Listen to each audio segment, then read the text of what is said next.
আসসালামু আলাইকুম ওয়া রাহমাতুল্লাহ।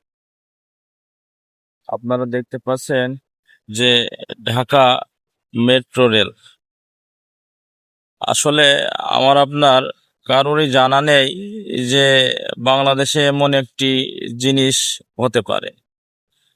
তো যুবকদের উদ্দেশ্য করে বলতে চাই, বাংলাদেশে যেমন ঢাকা মেট্রো রেল হয়েছে, যুবক তুমিও জানো না যে তোমার দ্বারাই কি হতে পারে।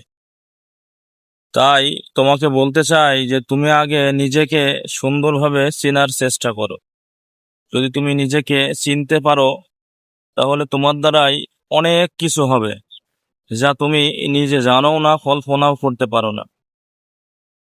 ঠিক সেইভাবেই যুবকদেরকে বলতে চাই যে তুমি 5 ওয়াক্ত সালাত আদায় করো, রব্বুল আলামিনের কাছে ভালোটি আশা পোষণ করো।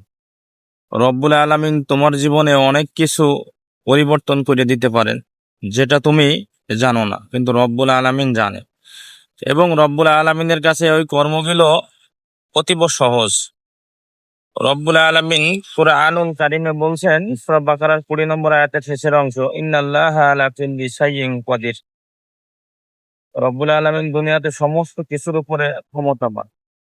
রব্বুল আলামিন যে কোনো সময় যে কোনো জিনিসকে পরিবর্তন করে দিতে পারে। তাই যুবক তোমাকে বলতে চাই, তোমাকে পরিবর্তন করতে রব্বুল আলামিনের সময় লাগবে না। তাই তুমি আল্লাহ রব্বুল আলামিনের দিকে হাওলা করো।